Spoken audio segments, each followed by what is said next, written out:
नमस्कार. मी तुम्हाला ऐकवत आहे भगवद्गीता. भगवद्गीतेतील अध्याय 2 सांख्ययोग, श्लोक क्रमांक 32. यदेच्छाया चोपपन्नं स्वर्गद्वारं पावृत्तं सुखिनः क्षत्रिया पार्थ लभ्यन्ते युद्धमीषदम्. अर्थ: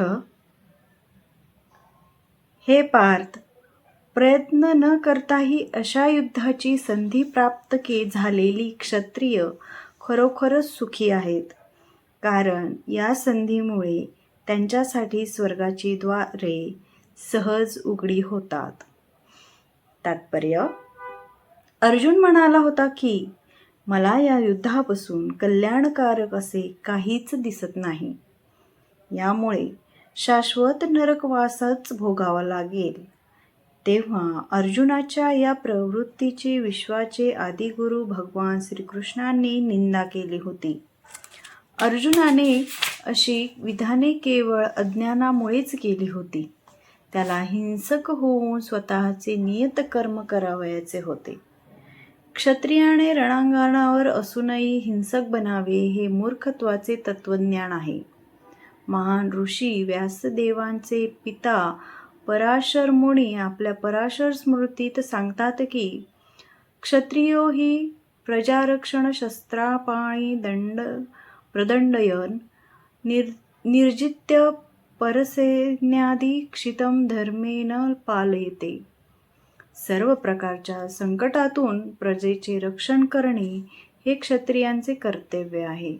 यासाठी तसेच सुव्यवस्था राखण्यासाठी त्याला योग्य प्रसंगी हिंसेचा उपयोग करावा लागतो. म्हणून त्याला शत्रुराजाच्या सैन्याचा निपात करावा लागतो. याप्रमाणे त्याने धर्मतत्वानुसार जगावर राज्य करावे.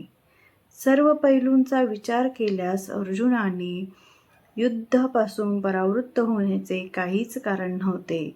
जर त्याने शत्रूवर विजय प्राप्त केला असता तर त्याला राजोपभोग घेता आला असता, आणि जर तो युद्धामध्ये मारला गेला असता तरी त्याची स्वर्गलोकप्रात उन्नती झाली असती, कारण तेथील द्वारे त्याच्यासाठी उघडी होती.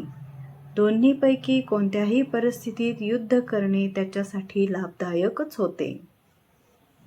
श्लोक क्रमांक 33. अथ चेत्त्वमिमं धर्म संग्राम न करिष्यासि ततः स्वधर्म कीर्तीच हित्वा पापमवाप्स्यासि.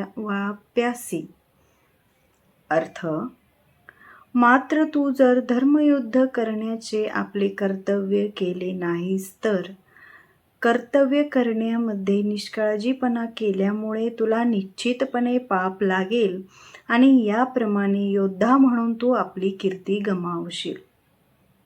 तात्पर्य: अर्जुन प्रसिद्ध योद्धा होता आणि भगवान शंकरासहित इतर देवतांशी युद्ध करून त्याने कीर्ती प्राप्त केली होती. पारध्याच्या वेशात आलेल्या भगवान शंकराचा युद्धात त्याने पराभव करून त्यांना प्रसन्न केले आणि पाशुपतास्त्र नावाचे अस्त्र वरदान म्हणून प्राप्त केले. अर्जुन महान योद्धा होता हे प्रत्येकाला माहीत होते.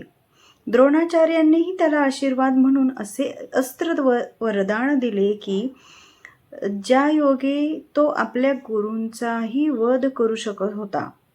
त्याचा पिता आणि स्वर्गाचा राजा इंद्र यांच्यासहित इतर अनेक अधिकारी व्यक्तींकडून त्यांनी युद्ध करण्याच्या पात्रतेविषयी अविश्वसनीयता प्राप्त केली होती. परंतु जर त्याने युद्धाचा त्याग केला असता तर त्याने आपले क्षत्रियांचे कर्तव्य टाळले असे नव्हे, तर तो आपली कीर्ती आणि नावलौकिकही गमावून बसला असता, आणि याप्रमाणे नरकात जाण्यासाठी त्यांनी स्वतःचा राजमार्ग बनवला असता. दुसऱ्या शब्दात सांगायचे झाल्यास तो युद्ध करून नव्हे तर युद्धापासून माघार घेतल्यामुळे नरकात गेला असता.